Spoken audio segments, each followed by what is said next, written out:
आज सुबह सुबह किराने का सामान लेने के लिए मैं पूर्ति बाजार जा रहा था। तभी मैं देखता हूँ कि मेरी स्प्लेंडर का पेट्रोल लगभग खत्म ही होने वाला है। तो मैंने सोचा कि चलो पहले पेट्रोल डलवा लिया जाए। मैं अपनी बाइक को मोड़ के पेट्रोल पंप के लिए निकल पड़ा था, लेकिन रास्ते में मुझे कुछ ऐसी चीज दिखाई देती है जिसे देख के मेरे होश ही उड़ जाते हैं। एक दुकान के बाहर मुझे टार्जन के जैसे दिखने वाली गाड़ी खड़ी दिखाई देती है। जैसे मैंने उस गाड़ी को देखा, मैं तुरंत अपनी बाइक को रोका उसके पास और सीधा बाइक से उतर कर टार्जन जैसे दिखने वाली गाड़ी के पास चला गया। अब मैं इस टार्जन को पूरे गौर से चेक करने लगा। पहले तो मुझे लगा कि हो सकता है किसी और ने भी मेरी जैसे टार्जन बना दी हो, क्योंकि आजकल हम जो भी मॉडिफिकेशन करते हैं उसके 2-3 कॉपी तो आ ही जाते हैं। लेकिन काफी देर तक टार्जन को ऑब्जर्व करने के बाद मैं इस नतीजे पे पहुंच गया था कि ये टार्जन तो मेरे ही है। और मुझे समझ में आ गया था कि इसी गाड़ी के ओनर ने अरमान भाई के पास से मेरे गिरवी रखी हुई टार्जन को खरीदा होगा। अब मेरे दिमाग में ये प्लान था कि जैसे ही इस गाड़ी का ओनर आएगा, मैं उसे पैसे देके अपनी टार्जन को वापस खरीद लूंगा। तो मैं इसके ओनर के आने का इंतजार करने लगा। अब जब मैं इसके ओनर का इंतजार कर रहा था, मुझे पीछे से एक आवाज आती है, यहाँ क्या कर रहा है? और पीछे मुड़ते ही मुझे मेरा चिरकुट दोस्त दिखाई देता है, जो कि मुझसे बोलने लगता है, दूसरों की गाड़ियों के पास ऐसे खड़े नहीं होते,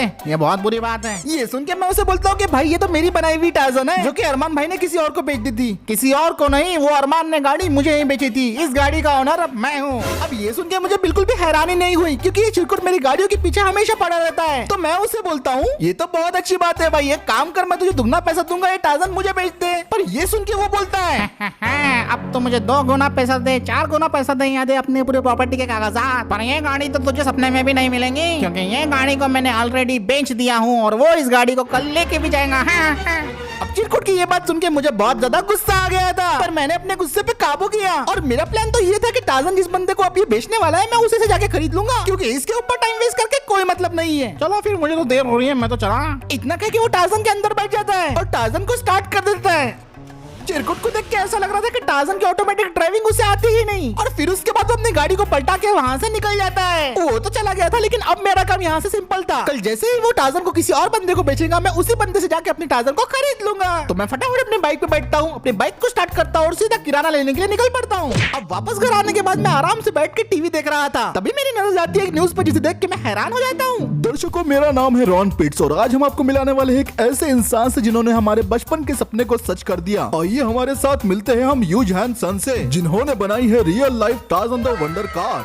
पर ये टार्जन तो मैंने बनाई है। तो बताइए मिस्टर ह्यूज हैंसन, किस मोटिवेशन से आपने गाड़ी को बनाया? टार्जन तो मुझे बचपन से ही बहुत पसंद थी, बस मैंने सोच लिया था कि एक ना एक दिन इसे रियल लाइफ में बना के रहूंगा। और आप बोल रहे थे कि टार्जन आपने अकेले बनाई है? हाँ, बिल्कुल अकेले बनाया है। A to Z मैंने इसको रिस्टोर किया। अब रहते कुछ लोग हफ्ते में 10 गाड़ियां रिस्टोर कर लेते, लेकिन मुझे कुछ बड़ा करना था, जो कि मैंने कर लिया। एक तो ये झूठ बोल रहा है और ऊपर से मुझे ताने भी मार रहा है। वाह वाह दोस्तों, इनके लिए जोरदार तालियां हो जाए, रुकनी नहीं चाहिए बिल्कुल भी तालियां। और सबसे मजे की बात तो ये है दर्शकों की, इन्होंने अपने टार्जन को म्यूजियम को बेच दिया है, और वो भी बहुत ही कम दामों में। कल ये गाड़ी म्यूजियम में आ जाएंगे और उसके बाद हम सभी लोग इस गाड़ी का मजा ले पाएंगे। तो इस गाड़ी को देखने के लिए कल म्यूजियम ऑफ नेशनल हिस्ट्री 2 बजे पहुँच जाना। बिल्कुल पहुँच जाना, तालियां बजती रहनी चाहिए। मैं अपने रूम में आके बैठ गया था और मेरा दिमाग अब गुस्से से आग बबूला हो रहा था। चिरकुट ने टार्जन बनाने का क्रेडिट अपने ऊपर ले लिया था और ऊपर से टीवी में मेरी बेइज्जती भी कर रहा था। पहले तो मैंने सोचा था कि मैं सीधी सादी तरीके से टार्जन को वापस खरीद लूंगा, लेकिन अब मुझे चाहिए था बदला, और मैं अपनी टार्जन को अब छीन के वापस लेके आने वाला था।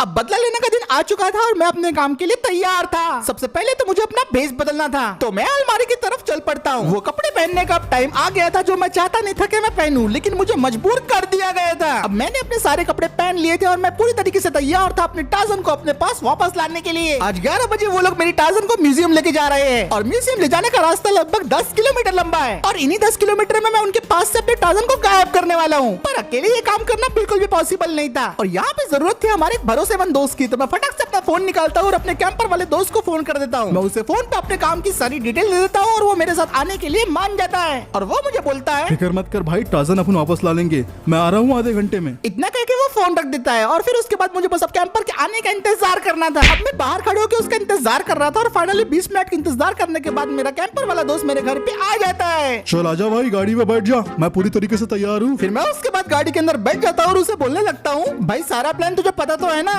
फिक्र मत कर भाई, तूने जो फोन पे बताया मैं सब समझ गया हूँ। तो चलो फिर अपने टार्जन को वापस ले आते हैं। और इतना कह के गाड़ी स्टार्ट होती है और हम दोनों घर से निकल पड़ते हैं अपने टार्जन को वापस लाने के लिए। अब खबरियों के जरिए हमें बस इतना पता चला था कि टार्जन को एक ट्रेलर ट्रक में लोड करके लेके जा रहे हैं, और वो ट्रक लगभग 12:30 बजे हाईवे से गुजरेगा। तो हम दोनों भी नेशनल हाईवे की तरफ निकल पड़ते। 12:35 हो रहे थे और हम लोग नेशनल हाईवे पे आ गए थे। शहर में ट्रैफिक ज्यादा होने की वजह से हम थोड़ा सा लेट हो गए थे, और इस बात का डर था कहीं हमने टार्जन के ट्रक को मिस तो नहीं कर दिया। दोनों की नजरें सड़क पे थी, लेकिन कोई ट्रक दिखाई नहीं दे रहा था, लेकिन जैसे ही हम ऊर्जा नगर से गुजरे मुझे कुछ दिखाई दिया और फिर मैंने बोला भाई वो रहा टार्जन का ट्रक, उसी का पीछा कर। अब फाइनली हमें वो ट्रक मिल गया था जिसके ऊपर डाल के हमारे टार्जन को म्यूजियम में लेके जा रहे थे। मेरे दोस्त ने अपने कैंपर की रफ्तार बढ़ा दी थी और मैंने इसे बोल दिया था कि जब तक सुनसान रास्ता नहीं आता तब तक हम बस इसे सेफली फॉलो करेंगे, क्योंकि अगर ट्रक ड्राइवर को हमारे ऊपर शक हो जाता तो वो पुलिस को बुला सकता था, जो कि हमें बिल्कुल भी नहीं चाहिए था। तो इसलिए सुनसान रास्ता आया तक अभी हम इसे बस फॉलो करने वाले थे। अब मेरा कैंपर वाला दोस्त टार्जन के ऊपर नजर जमाए बैठा था, लेकिन वो सामने रखना भूल गया और वो एक क्रेटा से क्रैश होते होते बचा। ये इंसिडेंट होने के बाद मैंने उसे बोला कि तू गाड़ी चला, मैं ट्रक को देखता हूँ। सॉरी भाई, गलती हो गई, अब सिर्फ रोड के ऊपर ध्यान दूंगा। 20 मिनट तक हम ट्रक को ऐसे ही फॉलो करते रहते हैं बिना किसी चक में आए हुए, और फिर उसके बाद हम देखते हैं कि ट्रक एक लेफ्ट टर्न ले रहा है तो हम भी उसके पीछे पीछे चल लेते हैं। अब ये रोड क्योंकि हाईवे से अलग था तो यहाँ पे काफी कम ट्रैफिक था। तो मैं अपने दोस्त को बोलता हूँ भाई ये मौका है, बढ़ा अपनी गाड़ी की स्पीड। ओके भाई, अब देख मेरे कैंपर का जलवा। अब गाड़ी की रफ्तार पूरी तरीके से बढ़ चुकी थी और हमारा प्लान था कि इस ट्रक को चुरा के अपने टार्जन को वापस हासिल करना। ट्रक का बैलेंस बिगाड़ने के लिए हमने अपने कैंपर से ट्रक को टक्कर मारना शुरू कर दिया। ये देख के ट्रक ड्राइवर एकदम अलर्ट हो गया था। अरे बाप रे, ये तो साले लूटने आए हैं, लूटने। हम एक के बाद एक टक्कर मारे जा रहे थे और ट्रक बेकाबू हो रहा था। तभी अचानक से उस ट्रक वाले ने ब्रेक लगा दिए, जिसकी वजह से हमारी गाड़ी उसके सामने आ गई और पूरी तरीके से गोल घूम गई। अब फटक से हमने अपनी गाड़ी को फिर से घुमाया और उसका पीछा करने लगे। अब ट्रक वाला काफी आगे हो गया था तो हमने स्पीड अपनी और बढ़ा दी। म्यूजियम पहुंचने में अब सिर्फ 3 किलोमीटर बाकी थी। अगर 3 किलोमीटर में हमने टार्जन को नहीं चुराया तो ये टार्जन हमें कभी नहीं मिलेंगी। वो ट्रक वाला अपना ट्रक अब फुल स्पीड में भगा रहा था, जिसकी वजह से हमें उसे कैचअप करना काफी ज्यादा मुश्किल हो रहा था। हमने उसे और टक्कर मारने की कोशिश की पर वो हर बार बच जा रहा था। ये सब देख के मेरा दोस्त मुझसे बोलने लगता है सिर्फ 3 किलोमीटर बाकी है भाई, इसके बाद फिर म्यूजियम आ जाएगा, अपने को जल्दी से जल्दी कुछ करना होगा। मैं उसे बोलता हूँ प्लान भी मेरे पास तैयार है। कौन सा प्लान भी भाई, मुझे तो पता ही नहीं। वो अभी पता चल जाएगा। और उसके बाद मैं अपना प्लान बी शुरू करता हूँ। मैं कैंपर की छत के ऊपर चढ़ गया था और फिर मैं अपने दोस्त को बोलता हूँ कि जितना हो सके अपने कैंपर को ट्रक के नजदीक लेके जा। बड़ी मुश्किल से मेरा दोस्त ट्रक के बिल्कुल नजदीक ले आता है अपने कैंपर को। म्यूजियम को आने में अब सिर्फ और सिर्फ 2 किलोमीटर बाकी रह गए थे और मैं अपनी जिंदगी का सबसे खतरनाक काम करने जा रहा था। भाई जल्दी कर, म्यूजियम कुछ देर में आ जाएगा।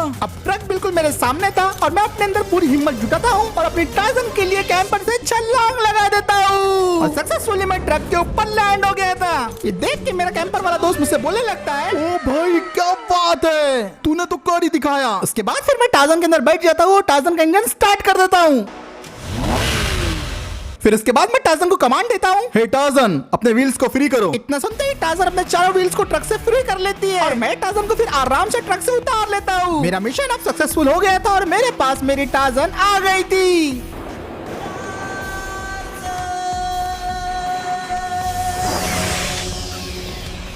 और फिर मैं अपनी टार्जन को चला के वहाँ से निकल पड़ता हूँ। अब मैं वापस अपने दोस्त के पास आ गया था और सक्सेसफुली मेरी टार्जन भी मेरे पास आ गई थी। मैं खुश तो बहुत था, लेकिन चिरकुट्टे मैंने टार्जन का कलर चेंज कर दिया और इसमें मॉडिफिकेशन भी करवा दी है, लेकिन मैं अपनी टार्जन को वापस पहले जैसा बना दूंगा। टार्जन तो मिल गई, अब मेरी पार्टी की बारी है, जैसा तूने वादा किया था। पार्टी तो जरूर मिलेंगी मेरे भाई। तो इसी के साथ आज का वीडियो हम यहीं पे खत्म करते हैं। वीडियो पसंद आया तो लाइक से सब्सक्राइब जरूर कर देना। 12,000 लाइक होते हैं इसका नेक्स्ट वीडियो आ जाएगा और मैं मिलता हूँ आपसे अगले वीडियो में।